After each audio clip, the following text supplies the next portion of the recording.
Salam Callers, dimanapun Anda berada, suatu sukacita yang besar buat saya menyapa kembali di ruang keluarga saudara. Saya berharap firman-firman akan mengisi ruang-ruang keluarga saudara, bahkan sampai masuk ruang istirahat saudara. Karena firman adalah kekuatan yang besar dan dahsyat dalam kehidupan kita. Malam hari ini kita akan bahas sebuah tema yang menarik tentang suka-sukamu Tuhan. Tema ini akan berbicara tentang pendewasaan orang percaya, tidak lagi hanya mau berhubungan dengan Tuhan sesuai dengan apa yang dia mau, tetapi kita belajar punya format kehidupan bagaimana kita menyerahkan hidup kita sesuai dengan kehendak dan rencana Tuhan. Namun sebelumnya kita akan mendengarkan pujian dari anak kita yang luar biasa, seorang multi talent yang hebat, dan saya dengar dia juga mau jadi hamba Tuhan, jadi pendeta ya. Dan dia menikmati beberapa kemenangan dalam beberapa festival-festival nyanyi di Kerawang. Anak kita Gloria Victoria Foni, anak seorang hamba Tuhan dari Pak Pendeta Domingus Foni, gembala di GKIN Cikampek. Tuhan memberkati. Dengan judul Tama Seperti Taman Tuhan.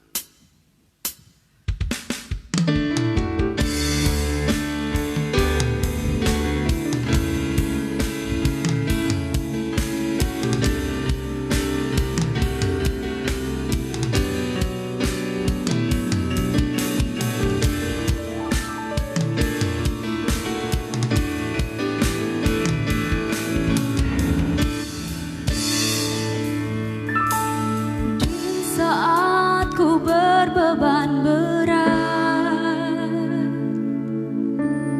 ku ingat ku punya Kau Tuhan. Hanya Kau yang paling peduli keadaan yang ku alami. Di saat ku hilang harapan, ku berlari padamu Tuhan. Hanya Kau yang paling mengerti jalan keluarku yang pasti.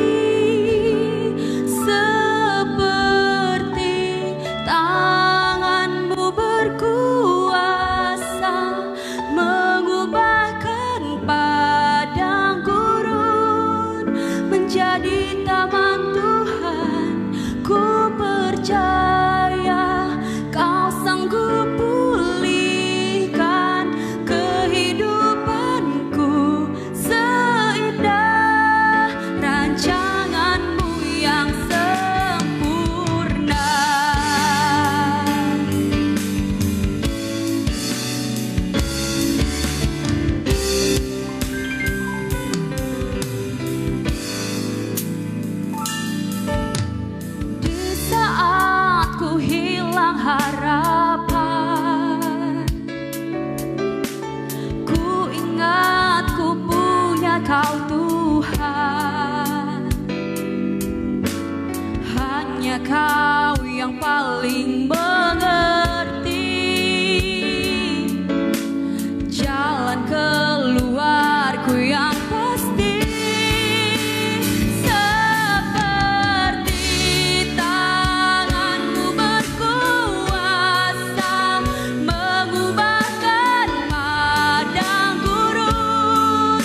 menyelamatkan kita semua karena Allah sanggup merubah padang gurun menjadi seperti taman Tuhan. Jadi jangan pernah putus asa, jangan pernah kehilangan pengharapan karena Allah bisa mengubahkan segala sesuatu sesuai dengan kehendak dan rencananya.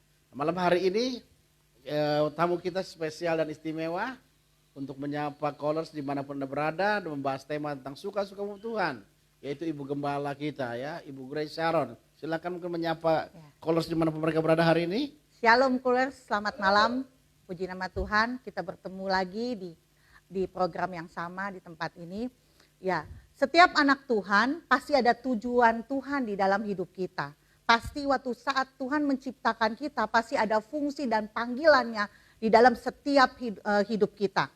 Itu semua adalah kedaulatan Tuhan atau yang saya bilang suka-sukanya Tuhan. Jadi kita nggak, seperti halnya kita tidak bisa memilih di mana kita dilahirkan. Di keluarga mana kita dilahirkan, suku bangsa apa kita ini, atau di negara mana. Kalau boleh pilih, artinya bukan kedaulatan Tuhan ataupun suka-sukanya Tuhan. Jadi setiap kita punya tujuan Tuhan dalam hidup kita, yang saya bilang destiny Tuhan, panggilan Tuhan, fungsi kita, peran kita di muka bumi ini. Jadi ada tujuan kita di dalam muka bumi ini. Tidak ada secara kebetulan kita lahir di muka bumi ini.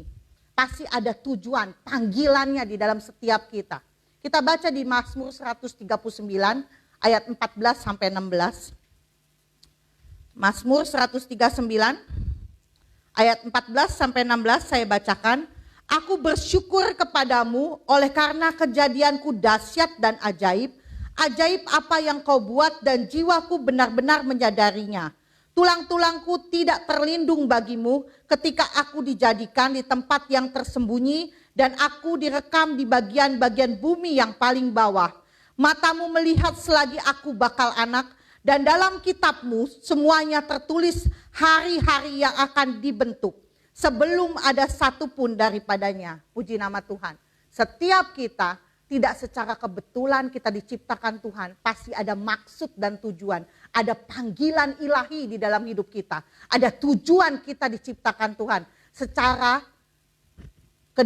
kedaulatan Tuhan yang saya bilang suka-sukanya Tuhan. Kita tidak bisa pilih, itulah kedaulatannya Tuhan. Ya, kita juga diciptakan bukan sebagai Superman atau Wonder Woman yang saya bilang. Kenapa saya bilang Superman atau Wonder Woman? Kita ini diciptakan sesuai dengan panggilan dan fungsinya masing-masing. Makanya di dalam setiap jemaat Tuhan ada 5 jawatan yang Tuhan berikan di dalam jemaat Tuhan. Kita baca di Efesus. Di Efesus 4 ayat 11 sampai 12. Dan ialah yang memberikan baik rasul-rasul maupun nabi-nabi, baik pemberita-pemberita Injil maupun gembala-gembala dan pengajar-pengajar untuk memperlengkapi orang-orang kudus bagi pekerjaan pelayanan, bagi pembangunan tubuh Kristus. Lanjut kita baca di 1 Korintus. 1 Korintus 12. 1 Korintus 12 ayat 27 sampai 28. Kamu semua adalah tubuh Kristus dan kamu masing-masing adalah anggotanya. Dan Allah telah menetapkan beberapa orang dalam jemaat. Pertama sebagai rasul, kedua sebagai nabi, ketiga sebagai pengajar. Selanjutnya mereka yang mendapat karunia untuk mengadakan mujizat, untuk menyembuhkan, untuk melayani, untuk memimpin, dan untuk berkata-kata dalam bahasa roh. Jelas Tuhan yang memberikan kedaulatannya. Jadi setiap kita pasti ada panggilan, ada tujuan ilahi menciptakan kita. Itu sesuai dengan suka-sukanya Tuhan, kedaulatannya Tuhan. Kita bukan diciptakan sebagai Superman atau Wonder Woman atau Lone Ranger. Kita bukan sebagai orang yang saling berkompetisi satu dengan yang lain, tapi kita saling menopang satu dengan yang lain. Saling membangun satu dengan yang lain. Bukan kita bersaing satu dengan yang lain, tapi kita bersanding satu dengan yang lain. Ya, bersanding, bukan bersaing, bukan berkompetisi. Tapi kita saling menopang, menguatkan satu dengan yang lain. Kita saling membutuhkan satu dengan yang lain. Yang saya bilang tadi, tidak ada Tuhan ciptakan Lone Ranger ataupun Superman, Wonder Woman. Kita semua menjadi satu, saling membutuhkan, saling menopang, ya kan? Nah, saya mengenai tujuan ilahi, mengenai panggilan ilahi ini, kita harus tanya kepada pencipta kita. Kita minta petunjuk daripada Tuhan. Pada saat kita berhubungan pribadi dengan Tuhan, kita tanya kepada Sang Pencipta kita, buat apa saya ada di dunia ini? Untuk apa saya diciptakan di dunia ini? Apakah hanya sekedar numpang hidup? Hanya sebentar ras kita di dunia ini? Apa yang kita harus kerjakan untuk melakukan kerajaannya di muka bumi ini? Pasti ada panggilannya, ada tujuannya, minta petunjuk dari Tuhan. Kita bukan menurut pandangan kita, pikiran kita sendiri. Kita baca di dalam Roma 10 ayat 2. Saya baca Roma 10 ayat 2. Roma 10 ayat 2.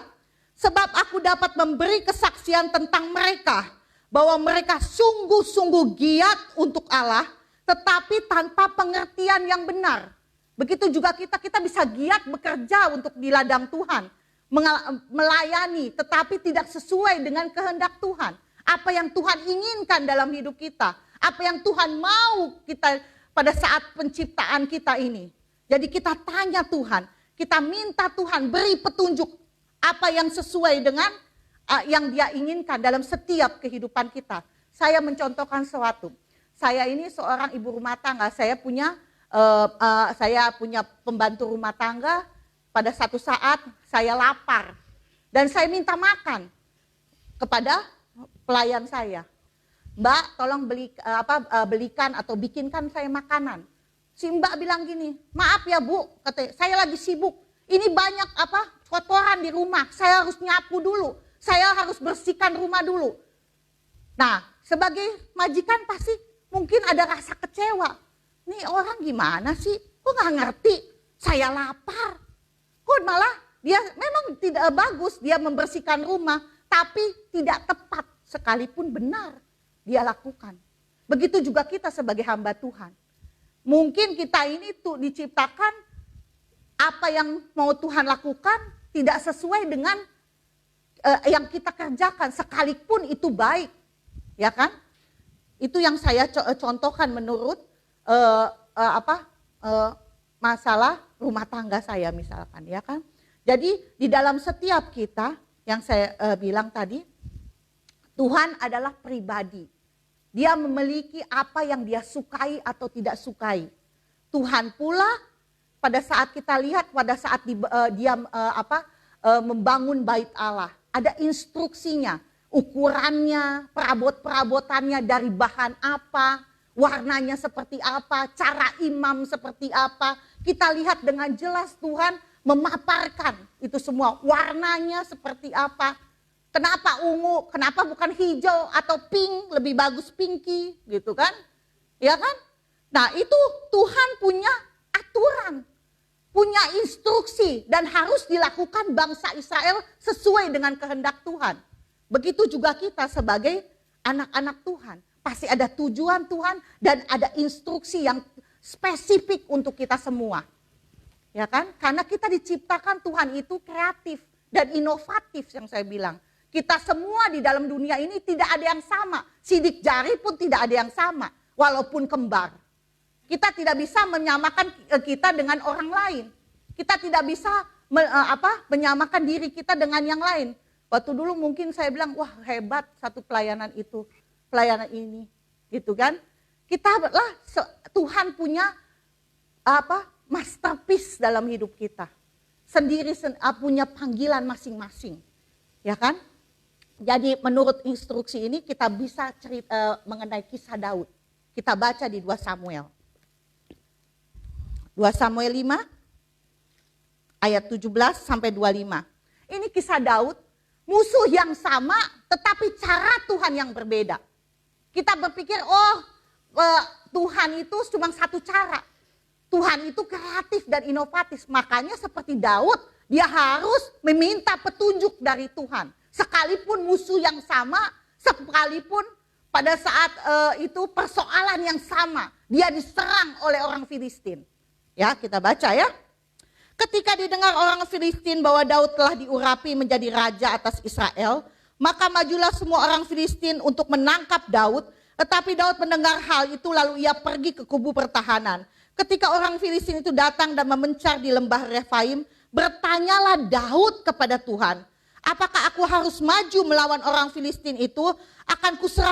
Akan kau serahkan mereka ke dalam tanganku? Tuhan menjawab Daud, majulah sebab aku pasti akan menyerahkan orang Filistin itu ke dalam tanganmu.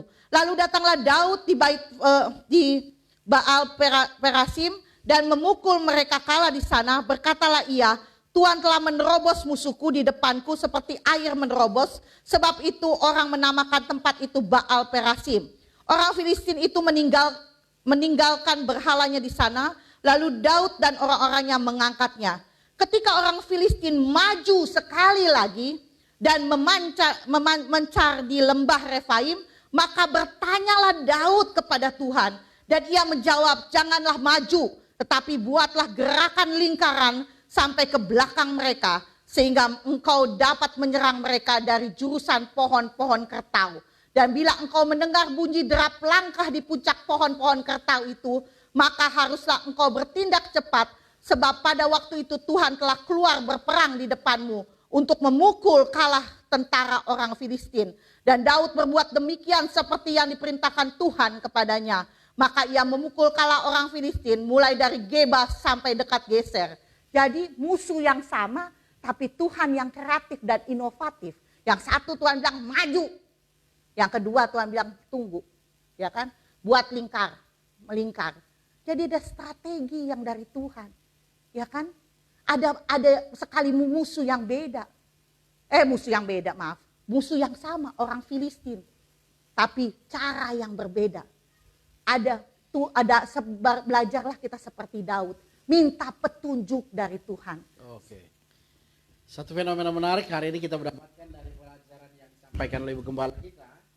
Allah kita lah yang kreatif. Oleh sebab itu pada saat kita punya pergumulan, punya permasalahan, jangan pernah mendikte Tuhan, jangan pernah memframe Tuhan dengan cara kita. Sebab ketika Daud berhadapan dengan orang Filistin, dua peristiwa yang sama, musuh yang sama, tetapi strategi yang berbeda. Jadi hari ini ketika kita punya masalah, ketika kita punya ujian dan tantangan dalam hidup kita, apapun yang kita hadapi hari ini, biarkan Tuhan dengan segala rancangan dan rencananya mengerjakan seperti suka-sukanya Tuhan. Gitu mungkin ya Ibu Gembala ya. Ya, hidup ini jangan so tahu. Saya bilang sota. Ya kan? Jangan pakai kekuatan, kepintaran kita, pemikiran kita, tapi andalkan Tuhan. Dan minta petunjuknya. Kalau kita tidak minta petunjuk Tuhan, kita so tahu, menurut kita benar, sesuai dengan kepintaran kita, bisa jadi gatot hidup ini. Gagal total. Kembali kepada tujuan dan panggilan kita. Kita diciptakan, harus kita minta petunjuk kepada Sang Pencipta kita. Kenapa saya diciptakan Tuhan? Itu kedaulatannya Tuhan yang saya bilang tadi. Suka-sukanya Tuhan. Kita tidak bisa milih. Ya kan? Kita punya ada tujuan ilahi, destininya Tuhan. Ada fungsi panggilan masing-masing sesuai kehendaknya Tuhan. Ya kan? Jadi kalau orang yang berkenan adalah bukan sekedar dipakai. Tetapi dipercayai. Saya contohkan lagi antara dipakai dan dipercayai. Saya punya pembantu rumah tangga, ya kan. Kalau saya kasih uang, saya bilang, Mbak tolong belikan sayur di pasar. Itu dipakai. Tapi belum tentu saya mempercayai ATM bank saya. Mbak ambil uang 10 juta atau 20 juta ke bank. Jadi jangan kita bangga kalau kita masih baru dipakai. Harus sampai kepada dipercayai oleh Tuhan. Ya kan? Maaf kalau saya kasih contoh tentang PRT bukan mendiskreditkan suatu profesi, tetapi kita adalah hamba-hambanya Tuhan. Ya kan? Kita harus tahu apa yang menjadi panggilan kita, tujuan Tuhan ya dalam menciptakan kita dan mengerti bahwa kita ini dipanggil tidak sama dengan yang lain. Kita ini berbeda dengan yang lain. Dan kita ini tidak untuk kompetisi satu dengan yang lain, tapi kita bersaing satu dengan yang lain. Tapi kita saling membangun, saling menopang, saling menguatkan sesuai dengan fungsi kita, peran kita masing-masing di dalam tubuh Kristus. Oke, jadi kita lanjutkan lagi. Orang yang dikenan dan dipercaya Tuhan, kita lihat contohnya Nuh yang pertama. Kenapa saya bilang Nuh? Selama berapa tahun dia membangun bahtera? Kita baca, ya kan? Saya terkejut juga. Bukan sebentar membangun bahtera itu, ya kan? Bukan setahun 2 tahun. Kita baca di Kejadian 5 ayat 32. Kejadian 5 ayat 32, setelah Nuh berumur 500 tahun, ia memperanak Sem, Ham, dan Yafet. Lanjut, kita berarti umurnya berapa? 500 tahun. Nah, kita lanjut ke Kejadian 7 ayat 6. Nuh berumur 600 tahun ketika air bah datang meliputi bumi. Jadi antara umur dia 500 tahun sampai 600 tahun dia membangun bahtera. Paling lama perkiraan berapa tahun? 100 tahun. Perkiraan paling lama 100 tahun. Tetapi dia berkhotbah, dia berkhotbah, membangun bahtera, dia suruh orang untuk bertobat. Tetapi berapa orang yang masuk ke dalam bahtera? Hanya berapa orang? 8 orang, ya kan? Termasuk dia. Berarti yang bertobat cuma 8 orang. Selama 100 tahun, ya kan? Lebih banyak mana hewan sama manusia yang masuk bahtera? Saya bilang lebih banyak hewan. Karena pasang-pasangan hewan-hewan katanya masuk ke jantan dan betina ke dalam bahtera. Orang yang kedua, yang Hosea, Nabi Hosea, harus seorang hamba Tuhan, seorang nabi Tuhan, harus mengawini seorang perempuan, perempuan PSK atau pelacur, perempuan sundal, ya kan, yang menjajakan diri, yaitu Gomer. Setelah dikawinin, apa yang dilakukan Gomer kembali? Dia balik lagi jadi PSK kembali. Tapi Tuhan suruh apa kepada Hosea? Balik Tuhan suruh kembali tebus Gomer, nikahkan kembali. Waduh, ya, orang kedua. Orang ketiga, Yesaya yang harus berkhotbah sampai sepi, nggak ada yang dengar, ya kan? Kita baca Yesaya 6. Yesaya 6 ayat 9 sampai 12. Kemudian firman-Nya, pergilah katakanlah kepada bangsa ini, dengarlah sungguh-sungguh tetapi mengerti jangan. Lihatlah sungguh-sungguh tetapi menganggap jangan. Buatlah hati bangsa ini keras dan buatlah telinganya berat mendengar dan buatlah matanya melekat tertutup supaya jangan mereka melihat dengan matanya dan mendengar dengan telinganya dan mengerti dengan hatinya lalu berbalik dan menjadi sembuh. Kemudian aku berkata, sampai berapa lama ya Tuhan? Lalu jawabnya, sampai kota-kota telah lenggang, sunyi, sepi, tidak ada lagi yang mendiami, dan di rumah-rumah tidak ada lagi manusia. Dan tanah menjadi sunyi dan sepi, Tuhan akan menyingkirkan manusia jauh-jauh, sehingga hampir seluruh negeri menjadi kosong. Waduh, saya baca ini Yesaya, saya bilang, waduh kalau saya dikasih tugas seperti itu, saya suruh khotbah, pelayanan, gak ada yang dengar, gak ada yang gubris, malah sepi, sunyi, sampai kapan sunyi, sepi, gak ada yang dengar. Kalau kita menilai mereka hamba-hamba Tuhan yang pada saat ini kelihatannya gagal di dalam misi mereka, di dalam pelayanan mereka. Wah pasti tuh hamba Tuhan yang gak benar, gak diberkatin Tuhan. Masa khotbah gak ada yang dengar, sampai pada ngantuk gitu. Gak ada kegerakan, gak ada pemulihan, gak ada kesembuhan. Ya kan? Menurut kita, sukses berbeda dengan suksesnya menurut Tuhan. Kalau menurut kita kesuksesan nama besar, pelayanan hebat, spektakuler, bombastis dan fantastis. Gereja besar, jemaat yang banyak, diberkati dengan melimpah. Ya kan? Tetapi menurut menurut Tuhan adalah kita tahu tujuan kita, panggilan kita, fungsi kita, kerjakan sampai garis finish. Amin. Kesimpulan yang luar biasa malam hari ini, ternyata kesuksesan kita adalah ketika kita mengerjakan panggilan Tuhan ya. Jadi Tuhan tidak pernah melihat hasil yang kita kerjakan, tetapi Tuhan lihat proses ya. Tuhan mengajarkan kepada kita bagaimana Nuh hanya menyelamatkan 8 orang, tetapi Tuhan lihat ketaatan, bukan daripada hasilnya. Tuhan melihat Yesaya berkhotbah sampai kota-kota sunyi, artinya hampir tidak ada yang dituai, tetapi Tuhan lihat itu ketaatan. Jadi hari ini buat kita, apapun yang terjadi buat kita hari ini, seperti tema kita suka-suka Tuhan, yang paling penting hari ini kita setia dan taat kepada Tuhan ya. Luar biasa hari ini firman Tuhan meneguhkan dan menguatkan kita semua karena Allah di tengah-tengah hidup kita. Mari kita berdoa.